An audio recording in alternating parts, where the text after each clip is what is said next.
Tinha sempre de ter cuidado aqui com a cabeça, pá. Era? Ali para entrar para o campo, dei grandes mangadas, era ali para entrar para o balneário. Olha os árbitros, pá.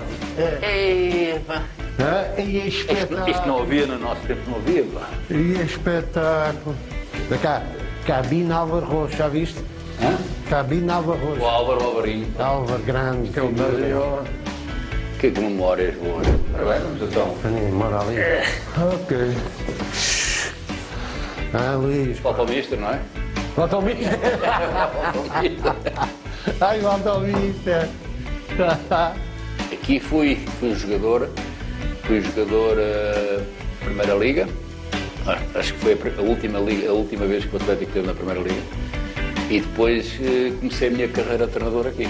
De cá, sabes, António, Fui sabes, treinador dele. foi meu treinador. O António.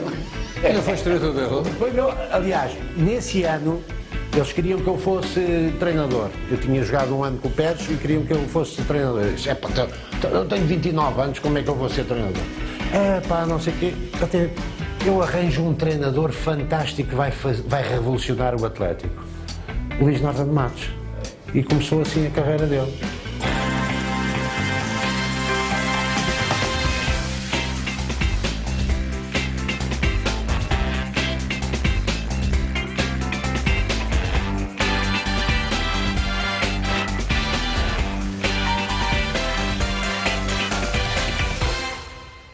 É engraçado o nome do programa, Sagrado Balneário, porque o balneário é sagrado. O que se passa aqui, passa-se no balneário. E antigamente não transpirava nada para fora, não havia estas fugas de informação do que se dizia no balneário, porque era realmente um mundo muito próprio dos jogadores. Aliás, conhecemos-nos aqui, praticamente, eu como treinador, a começar a minha carreira, e tu como jogador. Mas eu já tinha jogado no Atlético, portanto esta cabine já conheço bem. A dos treinadores é mais pequenina e são grandes memórias do Atlético, um dos históricos de Lisboa, pá, dos tempos que muitos não conhecerão, mas o grande Matateu jogou aqui neste clube e eu tive a honra de jogar neste clube no último ano da Primeira Liga que o Atlético conheceu. Quem era o treinador? O treinador era o Carabalho, que era um uruguaio, e até há uma história gira daquilo, sabes que o balneário tem sempre história, não é? Os balneários. E há uma história gira porque o Carvalho tinha um defeito físico num dedo, portanto faltava-lhe um dedo, e então muitas vezes aqui no balneário, a primeira vez que ele fez isso, meus amigos, portanto a defesa com 4 e faltava, mister, falta um jogador, porque ele faltava-lhe um dedo.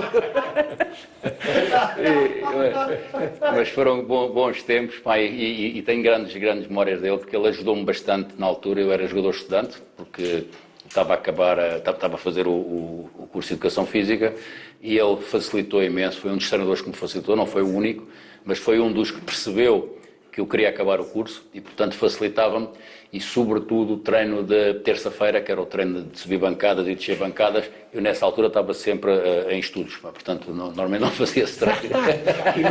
E jogaste contra o Tony? E joguei contra o Tony, aqui passaram grandes jogadores. Lembro de 2 que fizeram em Portugal, foi dos estrangeiros que marcaram o futebol português, que foi o Porto, veio aqui com o Cubilhas, na altura, e o Sporting com um jogador fantástico que era o Keita, lembras-te do Keita? Keita, sim, Mariano. Fantástico, jogamos aqui. E empatámos 0-0 no ano que descemos, estava até o Mário Wilson, que jogou aqui comigo, ou eu joguei com ele. Empatámos 0-0, já tínhamos descido de divisão, mas conseguimos um empate aqui com o Sporting, que foi muito enaltecido, mas já não servia para nada. Eu aqui não deste balneário, mas do visitante. Vivi aqui também bons momentos. Num campeonato que ganhámos sem derrotas, em que fizemos 28 vitórias e 2 empates. Foi com o Ágano. Sim, em 72, 73, e tínhamos ido fazer 2 jogos a Hong Kong nessa semana, e depois aqui foi quase para não perder, porque naturalmente com o cansaço, com a diferença horária, e que acabámos de fazer 28 vitórias e 2 empates, sendo este o empate de 0-0, mas quando agora olho aqui para esta entrada, pá, isto Está bonito, parece um hotel de 5 estrelas, quase. Pá. Um ecrã de televisão, tudo muito bonito, os equipamentos muito bonitos.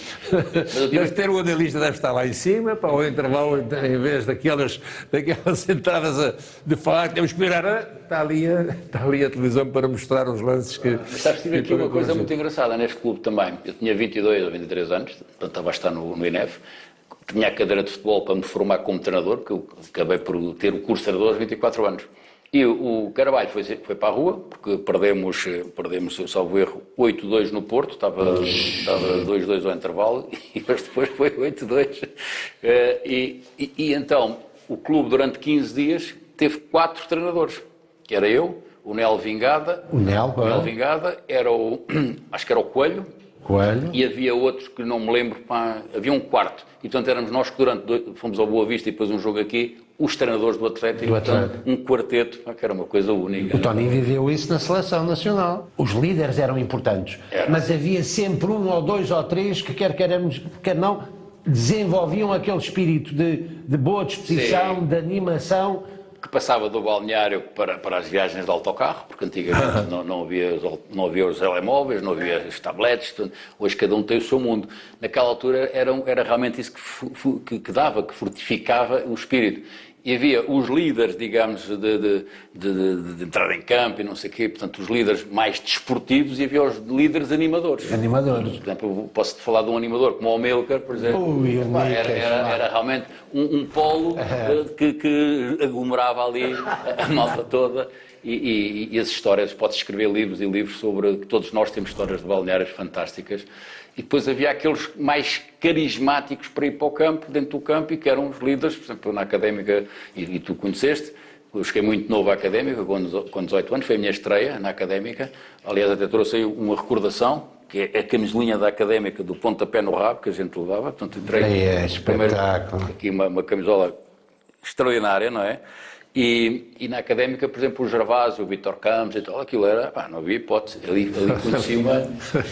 Aliás, eu lembro-me de chegar, ainda era júnior, mas treinava com os séniores.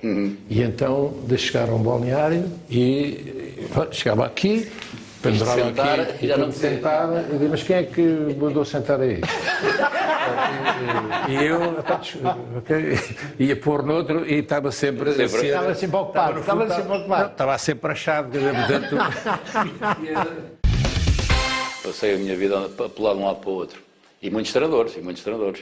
Tiveste um homem hoje, quando se fala em Joaquim Ribeiro Meirinho, por exemplo, tu ainda apanhaste... Apanhei no fim da minha carreira. Esse apanhei no Estrela. Com o Jesus. Com o Jesus, sim, com o Quaresma, que também... Com o Quaresma, o Miguel Quaresma. Com o Palhares, enfim, com uma série de jogadores, Rui Lopes. E a figurinha, Havia o Nelson Borges, lembras-te do médico? Então o Nelson Borges, Não, mas há histórias fantásticas de balneário. De balneários há imensas. Gente, como disse, fazemos um livro. Por exemplo, havia treinadores que fomentavam esse bom balneário. Para mim, talvez o treinador mais carismático para fazer este espírito era o António Medeiros. Medeiros era como pessoa, como homem, enfim, tinha uma filosofia muito própria. O Meirinho apanhou no fim da minha carreira. E acabei a minha carreira um bocadinho por causa dele. Depois tornámos amigos, que eu fiz um programa para a televisão com ele, que era Treinadores no Desemprego na TVI, no início. E também, pronto, estava aí desse lado. E quer ver o que é que fazem os treinadores quando estão desempregados? E o Meirinho tinha uma história fantástica, mas quando eu acaba a minha... fomos para estágio para fazer uma liguilha e ninguém queria ir para estágio, malta mais velha e tal. E eu não concordava nada de fazer um estágio, estar 10 dias ou 15 dias a preparar uma liguilha para fechar depois não podia beber café, não podia não sei o quê. E o Meirinho, aquilo tudo, um dia disse ao Sr. Meirinho, cheguei atrasado ao almoço com a minha mala. E disse, Norton Matos, onde é que vais? É para lhe comunicar que acabou a minha carreira hoje. E ele, estava à espera que ele dissesse qualquer coisa, né? Ele levantou-se, eu tenho que dizer uma palavra. Este homem é um homem com H grande, foi uma pena as nossas carreiras só se terem cruzado no fim, mas ele já era suplente. Eu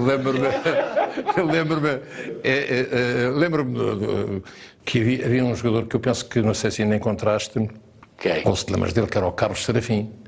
O Carlos Serafim era uma das maiores promessas do futebol. E então ele, um dia, vira-se para o Carlos Serafim e diz: olha, Carlos, eu vou-te levar num Rolls Royce à porta 10A, que é a porta 10A, é a porta mítica do estádio de Alvalade. E estendo-te a passadeira para entrares por essa porta para dentro. Mas a continuares assim, vais de burro para o frio mundo.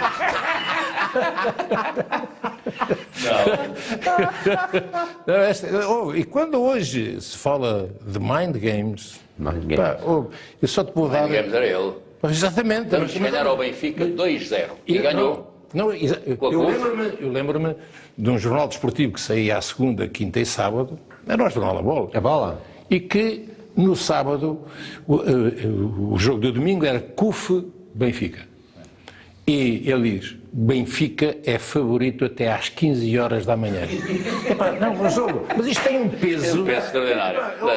É que estamos a falar nos inícios da década de 70. 70, quer dizer, portanto, estamos a falar há 50 anos. Exatamente. Portanto, quando hoje fala esse homem em termos do que era, ele vem para o Belenenses, ele agita as hostes do Belenenses, dizer o Belenenses vai ser campeão. E o primeiro jogo é no estádio do Restelo, contra o Belenenses, ganham 3-0. E ele... Acabámos de escrever a letra C de campeão. Lembras dessa?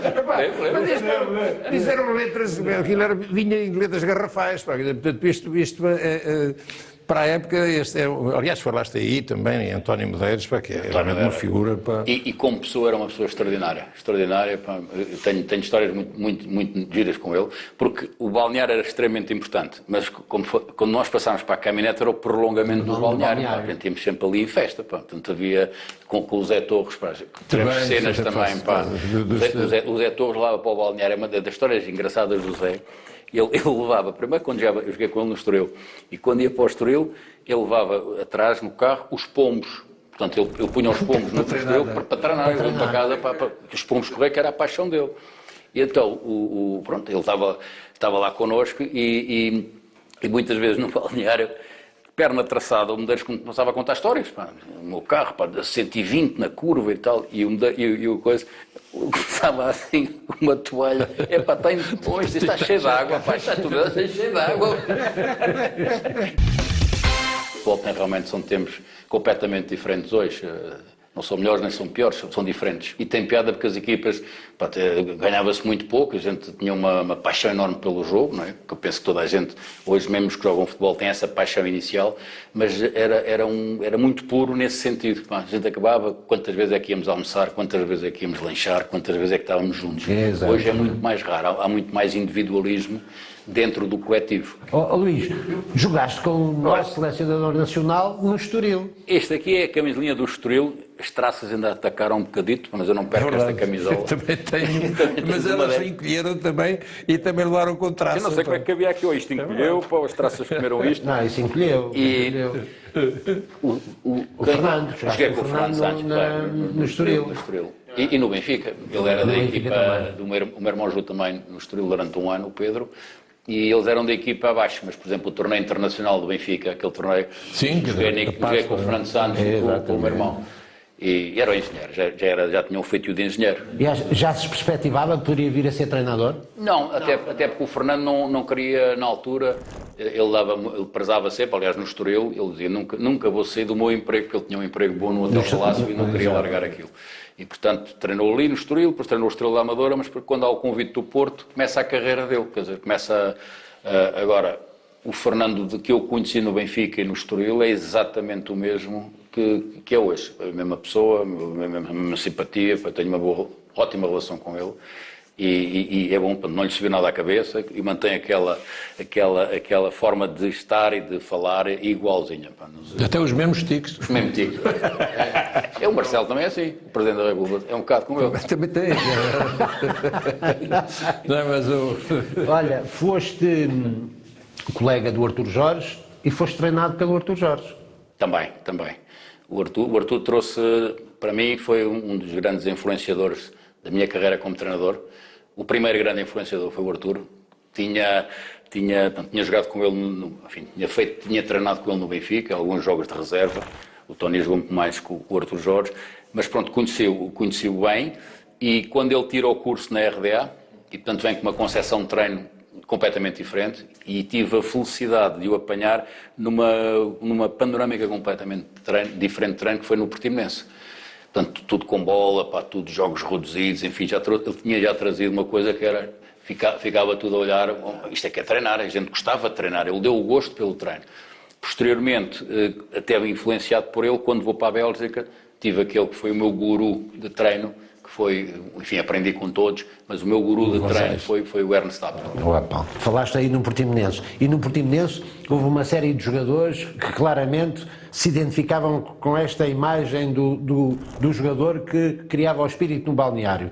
E tu já falaste no Micas. O Micas. Mas eu lembro-me de outro jogador, o guarda-redes, o Borota, que veio do Chelsea. Isso não, isso era o Arthur Jorge para picar o Vítor Damas, para tornar ainda mais forte, percebes que o Vítor Damas não tinha ali ninguém que lhe fizesse sombra, vai buscar o Borota que vem do Chelsea. Portanto, quando ele vem, lembro perfeitamente, vai para o Hotel Penina, com a mulher parece com o cabelo pintado meio ou verde ou cor de laranja, uma coisa completamente diferente, mas o Vítor, o Damas, que era um guarda-redes extraordinário, portanto, aplica-se e nunca deu hipótese ao Borota, que era um excepcional guarda-redes. E então o que é engraçado, a partir do balneário, quando ele ficava no banco, já estava farto de estar no banco, e como no Algarve está sempre bom tempo, o Borota ia para o banco de suplentes, com as meias descidas, percebe? Às vezes levava com um rádiozinho e com o creme, e estava assim, portanto, se ele tivesse que entrar, perdia 10 minutos a equipar-se, não é?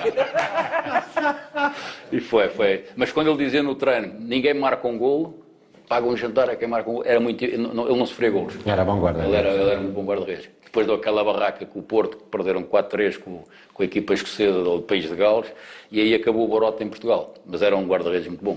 Olha, e o Micas? Conta lá uma história do Micas. O Micas é... O Micas tem tantas histórias. O Micas, no Estoril, tinha muita piada, porque pronto, ele era, digamos, o grande animador, e depois em Portimão também. É mais aquela forma dele falar, de estar, de gozar, era realmente o grande impulsionador do balneário. E eu hoje vejo jogar golfe, que é uma coisa interessante, e muito bom jogador de golfe. É jogador de golfe? Muito bom jogador de golfe. O Micas é jogador de golfe? Farta-se ganhar prémios. Espetáculo. E se um dia eu estiverem neste programa, pergunta-lhe como é que é jogar com os Camões. Porque ele, a falar inglês, ele vai contar a história da gente rir à gargalhada. Mas o Micas tem muita piada. Ele teve uma vez um acidente ali na Marginal, o carro despistou, só foi de lado e houve um pescador que estava a pescar, tirou-se, quem foi para a bola. Eu não sabia dessa. E um dia eu acho que foi lá, porque ia magoado, e foi lá ao campo tirar satisfações para perguntar, ia meio com a bengalita, e ela se quer que eu faça uma marcha atrás. Não, o Micas era fabuloso. Enfim, são grandes momentos que a gente tem da vida. Isto passa rápido, mas estas coisas ficam, não é? Olha, mostra lá mais uma... Agora, o que eu tenho aqui mais? Tenho aqui a figura do Benfica, camisola. Lembras-te, Tony? Lembro. Só tem o emblema, tem um carnado muito bonito. Sabes, é que eu sou do tempo onde eles só davam uma camisola quando se ganhava o campeonato. Aquela que eu tenho lá guardada... É deste ano? Só que a gola é diferente. É uma gola diferente. É em V? Mas lembro-me... É em V, aquela gola. Isso é que é 70 e tal? Nós fomos 72. Nós fomos campeões nacionais de júniores. E a minha geração era o Vital, que fez 100 golos, mais de 100 golos. Chico Vital. Era eu, Chico Vital, Rui Lopes, Shell, Bastos Lopes, Ramalho e... O Ramalho? O Manivela? Depois jogou comigo no Guimarães. O Manivela. Havia também o Odivelas. O Manivela. Havia o Duran, salve que era um pé esquerdo. Pronto, era assim mais uma med, lembras-te de uma med? Mas voltando ao balneário e aos treinadores, e relativamente ao Medeiros, é engraçado, porque havia um conceito do Medeiros para que poucas pessoas conhecem a faceta dele. Devia ser o lado brincalhão, mas ele tinha um lado a brincar extremamente sério e que era uma lição de vida. E que ainda hoje eu me sirvo muito disso para os meus jogadores, quando estou com eles, porque é aquilo que é não haver bufos na vida e no balneário, percebes? E realmente fico um bocado nervoso quando sei que pode haver um bufo. E eu, como sabes, gosto imenso de ralis. E no Belenenses arranjava sempre maneira no Rally de Portugal, eu tinha que ir ver a Sintra, porque era o começo. Pá. E, portanto, quando o treino era à mesma hora, na altura, pá, arranjei ali Estavas com febre? uma febrezita, e lá vou eu, e vou seguir o Rally até Coimbra, com Lausanne, com tudo. Não havia jogo de campeonato, portanto, pensei, não pedi, porque tenho de dizer que não. Portanto, arranjei uma desculpa na altura. Andei até que a minha mulher telefona e me dizia, olha, atenção que o Belenenses ligou para tu te apresentares, tens um jogo domingo e para estás imediatamente amanhã para te apresentares, que era um jogo em Tomar e eu não estava convocado, já sabia que não ia jogar. E então estava com o Amaral, lembras-te do Amaral, o ponta de lança? O Amaral, Não era o sim. guarda-redes, o ponta de lança. Não, jogou aqui também Jogou no aqui Atlético. comigo, jogou aqui comigo, Exatamente. exatamente. E então nós viemos recambiados para baixo, com aquele medo, olha, já descobriram, estamos feitos. Estava na Serra do Marão, pá. E então vamos para Tomar, um deles não disse nada, e eu pensei, hoje já há 45 minutos e sai, não é? Fiquei lá o jogo todo, pá, cansado, tinha feito não sei quantos quilómetros, não havia autoestradas. E pronto, e na terça-feira estava à espera que ele vai falar, vai dizer qualquer coisa. E quando ele diz, Norte, onde é que não? Estiveste no Rally e tal, foi, onde é que fui ao Rally? Pronto, arranjei lá aquilo, não menti, disse, olha, fui realmente ao Rally, é uma paixão que eu tenho grande, e pronto, estou à vontade para enfim, de suportar, digamos, as consequências disso, não é? Ele disse, não, o teu castigo foi ter jogado 90 minutos em Tomar, que me custaram muito. Agora, o capitão é que me tinha denunciado, a mim e ao Amaral.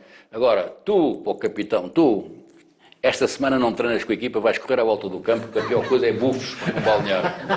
Eu acho isto extraordinário, porque realmente não me interessa nada, percebes? E foi uma lição. E um deles era assim, um deles tinha estas saídas para de uma filosofia fantástica. Aquela figura do cigarro. Porque o balneário, pá, o balneário é no fundo, sagrado, mas é uma espécie de, é um bunker onde espelha, é uma micro-sociedade. Portanto, onde as virtudes e os defeitos estão lá todos. Há muita coisa, pá. Nós desenvolvemos para a amizade, para a solidariedade, a vontade de vencer, a coisa, mas há dentro do balneário, há também inveja. Pá. Então não. E de presidentes, tiveste algum presidente que entrasse no balneário? Muitos não. Só na fase final, digamos, mais recentemente, no início não. No início não. Aliás, eu tenho uma cultura de presidentes, tive a sorte, tu também, conheci talvez o presidente que foi a minha referência durante muitos anos de educação, de vocabulário, de seriedade, que foi o Borges Coutinho. Quando é o 25 de Abril, portanto, depois o 11 de Setembro, portanto eu estava lá, acho que era o Pavico, o treinador, e ele vai à cabine para dia 5 ou dia 4, uma coisa assim, para se justificar e pedir desculpa de não poder pagar os salários religiosamente no dia 1. Mas sempre com o seu fato, com a sua gravata. Era um dirigente realmente que faz falta, que fazia falta esse tipo de dirigentes. Depois tive ótimos dirigentes, olha, aqui no Atlético tive o engenheiro Mesquita, que é fabuloso. Almeida Antunes. O Almeida Antunes. Portanto, não, mas hoje quando comparamos, eram dirigentes de futebol, eram dirigentes que compreendiam. Manuel João. O Manuel João era ótimo, o Manuel João era ótimo também. Quando os ordenados estavam atrasados, a malta toda à porta da Câmara, que era onde ele estava, mas ele tinha um carro do outro lado, percebes? Então fugia. E o Alhinho, estás a ver o Alhinho que tinha uma paciência de chinês, pá, ficava ali, não almoçava, o homem não sai, o Alhinho, ele pirou-se pela outra porta. Pá. Não, hoje em dia é diferente, hoje em dia acho que há muitos presidentes que são bons. Aliás, o futebol está muito presidencialista e Portugal, sobretudo nesse aspecto, tem... ouve-se falar muito dos presidentes. Estás em França e não sei o quê, ninguém sabe. Quem é? O gajo do Qatar, do Paris Saint-Germain, não tem protagonismo, só quando são coisas mesmo ligadas a decisões federativas ou da federação ou da liga. Mas hoje há muitos presidentes que querem participar no fenómeno de futebol e pensam que isto é PlayStation, percebes? E, portanto, tem uma interferência maior. Mas há bons presidentes, tive ótimos presidentes, por exemplo, o Salgueiros, um clube também histórico, sim, senhor, o Zé António Linhares, comigo foi excepcional. No Barreirense também tive como presidente, não tanto, mas o diretor, que era no fundo o presidente, o Moreira, excepcional. Portanto, eu tive pessoas que ao longo da vida Te ajudavam. que me ajudaram muito, mas depois no Espinho tive dois excepcionais, O Padrão. o Oliveira, não, o Padrão, o Carlos Padrão era presidente, mas o Oliveira Maia e o Ilívio, epá, eram pessoas que iam a casa buscar-me, quando perdia, epá, iam-me jantar, ao mestre, tranquilo, pá, amanhã vai ser melhor, davam moral, quer dizer, não é aquela coisa sempre, e tive muito bem, aliás, esses clubes por onde passei, deram-me uma imagem, pá, ótimo, eu vou lá chegar. Ainda não falaste da tua passagem pelo Standard Liège. Prodome, Gerets, parece-me, não é? Sim. Ah? Ralf Edstrom, Simon Tamata, Exatamente. Sigurd Benson. Quando saí de Portugal, eu vou-te confessar que tinha muito receio, porque nós tínhamos um complexo, nós não digo toda a gente, mas nós, futebol português, tínhamos um bocado de complexo quando jogávamos com alemães e ingleses e franceses e não sei o quê, da parte física dos outros jogadores. E então dizíamos, muitas vezes, não sei se tu ouviste isso, os gajos bebem leitinho logo depois de coisa, comem papas e não sei o quê. Portanto, era tudo, o ponto de vista físico eram muito superiores a nós. E portanto, eu dizia assim, se a gente trabalha treinos em areia, a subir dunas, a descer dunas e não sei o quê, isto custa a brava, para eles correrem mais do que nós, devem treinar 10 vezes mais que nós. Portanto, era digamos, a analogia que a gente fazia. E fui para a Bélgica e foi uma revolução. Portanto, por isso é que eu te digo, primeiro treino, jogos reduzidos, à tarde a mesma coisa, treinos estáticos, e quando é que vem a tareia? E a tareia, no fundo, não era, a tareia era um processo de treino que se ia enquadrando e em jogo. Portanto, a gente chegava lá, começávamos a treinar à segunda, sábado tínhamos o primeiro jogo logo da época. E estás a falar de que ano? Estou a falar de Bélgica 78. 78. Portanto, eram os Reis era essas. E, portanto, esse treino a mim, quando hoje falamos em periodizações táticas, não sei o quê, isso existia sem haver a terminologia que nós hoje temos. E realmente havia um processo de jogo que era muito bem definido. Foi a minha grande escola, porque aí já percebia um bocadinho do treino, embora quando fosse para lá não percebia nada do treino. Para mim aquilo era tudo um bocado chinês. Só que eu apontei os treinos todos durante 2 épocas, todos, sem exceção, todos os treinos que fiz com o Apple. Todos os conteúdos que vocês faziam? Todos os conteúdos, distâncias, tempo, para não sei o quê, conversava com eles. E só mais tarde, quando aproxima-se a hora de ser treinador, é que eu começo a perceber o que é que ele queria com aquele tipo de trabalho. Que ainda hoje utilizo muitas coisas, nós temos bases, não é? E vamos evoluindo e vamos aperfeiçoando, e hoje os clubes têm estruturas que ajudam a ganhar, mas foi muito importante a Bélgica para mim, como jogador, como homem, aprendi muito. Nós tínhamos uma revolução aqui em 74, eu vou em 78, quando o país atravessava uma das crises maiores económicas. Só para te dizer, quando eu ia para a Bélgica, o Medeiros, eu saí do Belenenses, Luís, quando vieres de lá, traz umas botas Adidas e não sei o quê, porque eram coisas que não havia nos clubes. E foi uma revolução, eu tinha clube de fãs, em 78, quer dizer, clube de fãs. Eu ia dar autógrafos e não sei o quê, para mim era uma novidade, pagavam para eu vestir uma roupa para uma revista. Claro. E eu no fim, todo contentinho, entregar a roupa, não, isso é para si, pode passar lá na loja para ir buscar mais. Portanto, eu entrei no futebol já mais profissionalizado do ponto de vista de imagem. E havia a mesma cultura de balneário que existia cá em Portugal? O Standard tinha uma cultura bem engraçada. Aliás, cada jogo que terminava em casa, nós tínhamos a chamada buvette, que eles tinham lá. Um parte. Mas com sócios, cantavam, bebia-se cerveja, portanto era uma cultura. E depois cada jogador tinha o seu clube de fãs. Portanto, eu tinha, sei lá, um grupo de pessoas com o meu emblema aqui na lapela, com a minha fotografia na lapela, por ser e autógrafos, e isto e aquilo. E agora, muito profissionais, eram capazes de beber uns copos e não sei o quê, mas no dia seguinte havia treino e a semana era toda de trabalho. É um bocado a cultura de norte da Europa, enfim, e eu aprendi muito no Standard, gostei imenso como vida, gostei imenso e cresci culturalmente, porque a gente está ali, o Bélgica estava num centro, portanto eu tinha um fim de semana, ia a Eindhoven, ia a Colónia, ia a Amsterdão, ia a Paris, e portanto isso parecendo que não, dá-nos... E havia essa relação próxima dos jogadores? Havia, nós íamos muito jantar também, não todos, era mais clãs, porque os estrangeiros, a Bélgica tem os flamengos e a parte francesa. Os flamengos vivem muito à parte, mas os outros estrangeiros, os alemães, os islandeses, eu não sei o que, nós tínhamos o nosso grupo, Tenho que contar uma, António, não depois esqueçam. Tenho uma no balneário, um dia chego com... estava cheio de dores de cabeça e pronto, atrasei-me um bocadinho e estava uma constipação forte. Hoje seria um Covid possível, mas naquela altura era uma constipação. E então chego ao balneário, estava o balneário toda à minha espera, o treinador estava lá, que era o Roberto Vacés. Vacés veio no Sporting. E então eu chego e estou ainda naquela fase que ainda não tinha o vocabulário francês bem enraizado. Tinha as bases, falava, dizia, mas há sempre palavras que tu não sabes dizer. Então o que é que nós portugueses temos a tendência? Pomos a palavra portuguesada com um som francês. Então agora meu António, eu chego lá, todo coisa. O que é que se passa? Pourquoi tu as vu un retard? Porquê que chegaste atrasado? E eu digo, excusez-moi, je suis constipé. E agarro-me à cabeça. E começa tudo a rir. Porque estou constipado, mas o constipado há um rio, mas não é constipé. Constipé é que estás maus intestinos. Epá, foi uma acabada. Mas pronto, Só para juntar uma coisa, não é?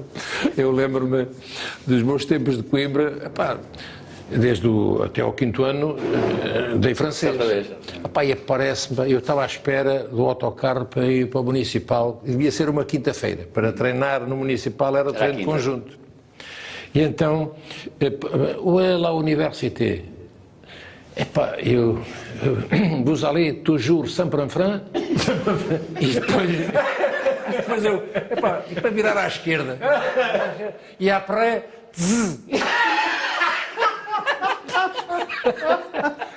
eu depois disse, então anda o meu pai a pagar para eu andar a estudar 5 anos e mesmo aqui pergunta-me onde é a universidade e eu, vous allez toujours sempre en franc e après, portanto, estás a ver, je suis enrhumé, je suis constipé. Olha, esta camisola aqui que eu estou a ver... É uma relíquia, esta é uma relíquia. Isto foi um jogo que fizemos no Brasil, na preparação do Mundial de 82 para o Brasil, e no final do jogo fiquei com esta mítica camisola do Zico. Pensava que era, vai ser do Zico, é o Zico. Ou pode ser do Zico ou do Pelé. Não, esta era Zico, não joguei contra o Pelé. Isto era Zico, Falcão e Sócrates. Sim, eu jogava um pouco. É verdade. E tanto foi a minha internacionalização, era o Juca, salvo erro, treinador. E tenho aqui a camisola, esta foi a minha primeira internacionalização, mas foi contra a Grécia, mas eu não fiquei com a camisola, a minha primeira da seleção, porque gostei tanto desta camisola que vou guardá-la. Era a minha primeira, já tinha uma da seleção, e pronto, estas são através de uma camisola faz-se uma história, através de uma música faz-se uma história, e portanto isto é engraçado nós encadearmos. Agora podia escrever aqui vários capítulos do que é que esta camisola representa em cada uma. E recordo cada momento como se fosse hoje. Do jogo. Então no Brasil, eu vou dizer isto que é engraçado, jogámos um jogo no Brasil em que o Alhinho também estava. Fomos 3 jogadores do Portimonense, eu, o Coelho e o Alhinho, só o erro. E foi o Mursa também. E foi a inauguração do estádio de São Luís da Maranhão, que foi este jogo. E está todos os brasileiros lá no relevado. 3 horas antes do jogo já havia batucadas, pronto, conheces o ambiente. Tu fizeste lá o Mundialito, não fizeste? Sim, a minicopa, sim, em 72. Pronto. Era tudo Benfica, só com o Pérez, que era o único. E o Diniz, exatamente. E então, temos que ver isto no contexto da língua brasileira. Cada jogador, praticamente, quando entrou em campo do Brasil e de Portugal, tinha um repórter para falar, Portanto, eles entravam com os fios e então, chega-se um brasileiro, ao pé do Alhinho, E agora aqui temos o Caralhinho, foi uma coisa, porque o nome dele dá para isto, o cara, não é? E pronto. Alhinho, outra figura. O Alhinho era uma figura. Eu vivi com ele muitas vezes, no apartamento dele, e ele no meu, era uma figura. Eu começava a viagem daqui para o Algarve, ia rápido, percebes? De repente começava a falar de futebol, tinha um caderninho, percebes? Baixava a velocidade, era capaz de estar 10 minutos para passar uma caminhonete. Passava a caminhonete, nunca mais vimos a caminhonete, mas passava um bocado, como começava lá, paulistas a ver, e bola aqui e tal, não sei o quê, passava antes a caminhonete outra vez, demorava horas, e era um apaixonado do futebol, Lembras-te da equipa que ele treinou no Viseu? Ele treinou uma equipa no Viseu que era só cabo-verdianos, Sim, sim, de sim. Angola, de Holanda. Sim. O futuro está em África, Luís, o futuro está em África. Ele era um apaixonado. E pronto, olha isto. Aliás, tu tens depois também uma experiência engraçada em África. Tive 6 anos, tive em África, sim, tive 5 anos no Senegal. E depois treinei a seleção da Guiné-Bissau, portanto, a seleção que foi depois a base para irem à primeira CAN. E depois estive o ano passado ligado a um projeto do Antuérpia no Congo, portanto já tenho assim uma certa experiência africana. Pá. E as minhas equipas têm sempre africanos, sempre, porque são jogadores que têm uma mentalidade como é que diz, de apoio a quem lhes dá a mão no sentido desportivo, não é? E não tive nenhuma decepção até agora ainda com um jogador africano. Não, são jogadores que estão dispostos a irem para a guerra, com tudo, percebes? E hoje precisas disso. Tens como a gente dizia, tens os bons jogadores e depois tens aqueles que às vezes é para carregar piano, que ajudam. Não um sentido, exatamente. Que ajudam. Ainda agora, agora estou em Lille e no Lille há uma série de africanos que estão lá. Portanto, há sempre africanos. Há 2 fatores críticos de sucesso com os africanos, que só podem vir para a Europa quando têm 18 anos por causa da lei FIFA, não é? Tem que ter 18 anos. E é fundamental, se tu puderes dar a formação local, com 14, 15, 16 anos, a eles, portanto, dar-lhes a metodologia de treino nossa, que eles agarram-na tão bem como nós, aqui na Europa, aliada a um processo alimentar.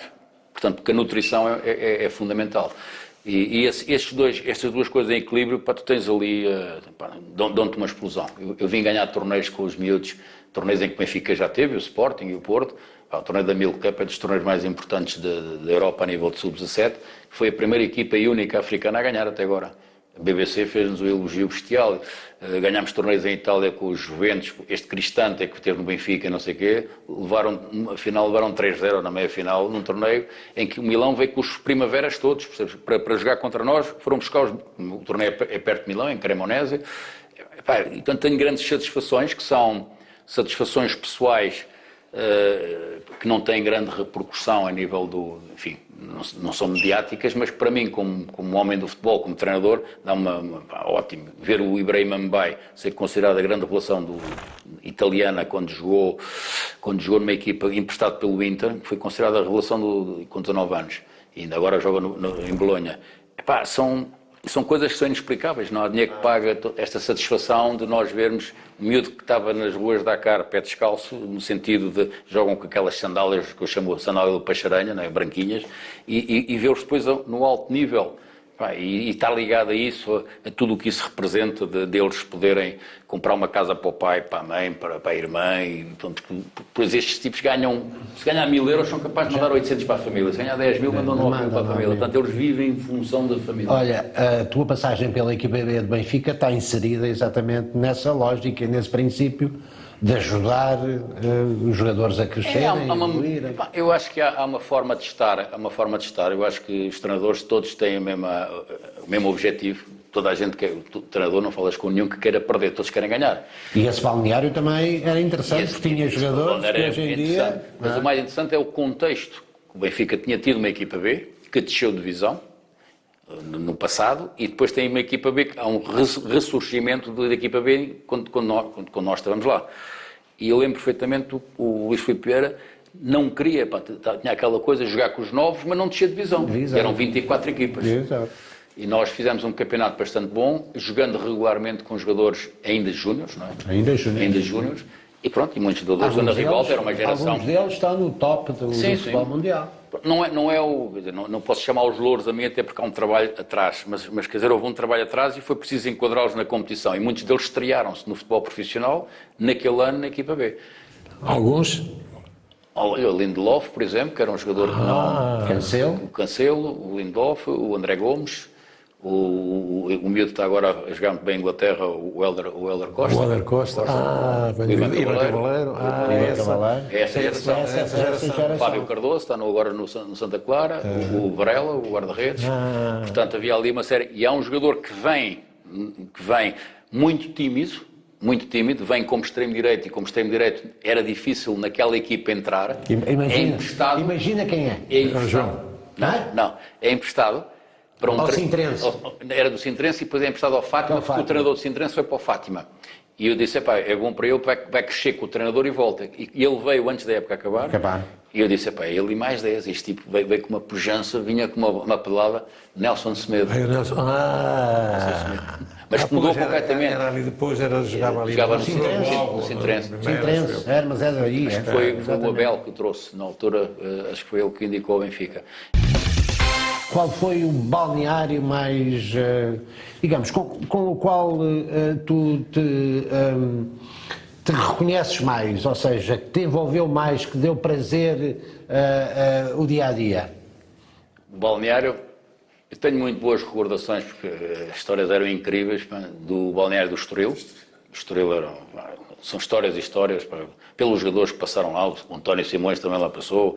O António Simões, por exemplo, chegou ao Porto, o jogo do Porto, ele ia para os Estados Unidos, ele jogou onde? Depois jogou em Boston. São José. Sim, em São José. Estava no Então, São José. antes, na semana disse, pronto, é o meu último jogo no Porto, dou entrevistas para o Porto e tal, é o meu último jogo, depois vou para os Estados Unidos e tal, caminhonete, porra, chegou ao Estádio das Antas, foi tudo ver a réu, ele não equipou-se tudo impecável, foi-me das, se não vais jogar, vais para a bancada, pá.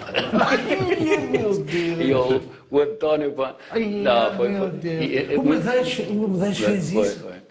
Fomos jogar às Antas e ele disse, não vais para os Estados Unidos, vais jogar esta equipa. Ele não tinha dado a equipa, não é? Mas ele, como jogava sempre, e o Zé Torres, esse balneário talvez tenha sido o mais emblemático em histórias. Adorei a minha estadia no Benfica, que foi ótima, portanto, com o falecido Ângelo. O Ângelo como treinador. Sim. O Ângelo. Aqui no Atlético, gostei muito quando o Carvalho sai e vem um também que era o Arthur do Benfica. Arthur Santos. O Arthur Santos. Pá, espetacular. E pronto, e foram balneados, a Académica adorei, porque foi completamente diferente. A Académica, tu sabes que é verdade, antes do 25 de Abril... Foi o seu jogo que Não, tiveste? Fernando Vaz. Eu também tenho ouvido. Então, o balneário é do género, portanto, tu ias falar... Houve um jogador que jogou aqui no Atlético, que era o Gaspar, o guarda-redes, que foi para a Académica. Foi para a Académica e o Gaspar não sabia onde é que se ia meter. Não estava preparado para o ambiente de Coimbra. Então, Vida, passa aí o sal. Ninguém lhe respondia, pá.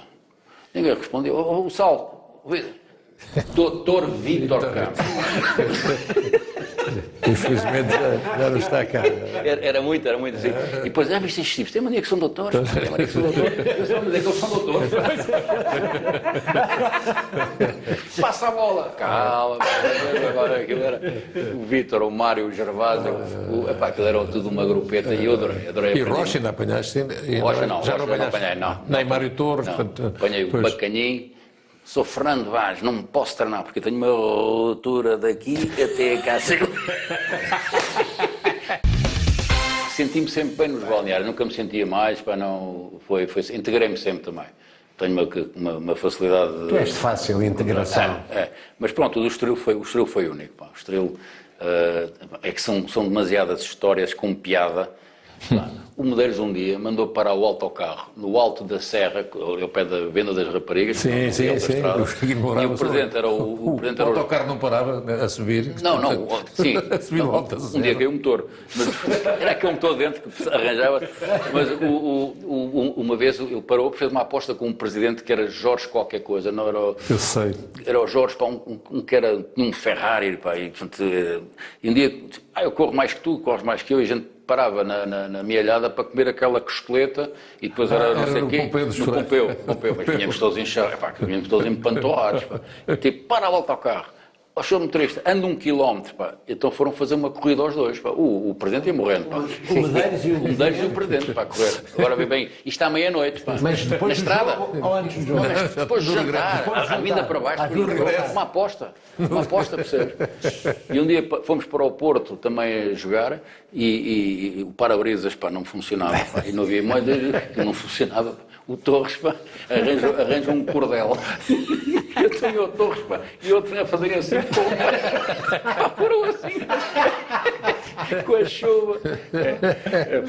Não, foram muitas. A gente pode estar horas a recordar histórias. É sempre o engraçado quando encontramos pessoas que, enfim, e começamos a falar de futebol. Há sempre uma história que nos faz lembrar qualquer coisa.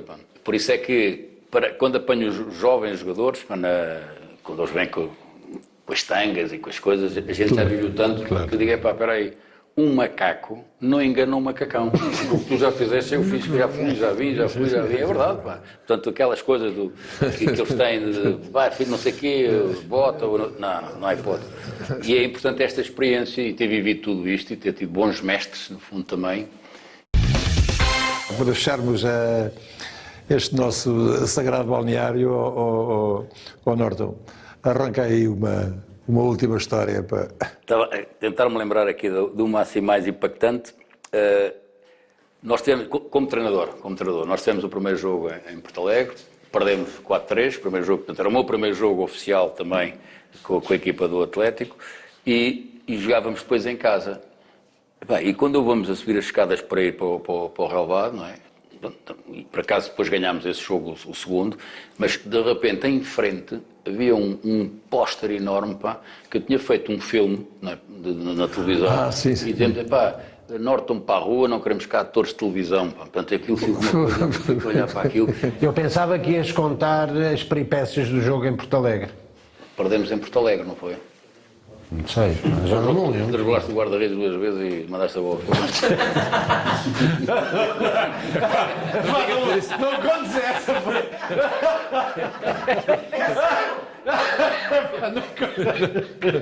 aí fica mal na fotografia. Pá. Não, podes contar, pode. Não, o António tinha um drible muito curto, os pezinhos, não tinha grande remate, que ele empurrava mais a bola, não tinha um pontapé assim seco.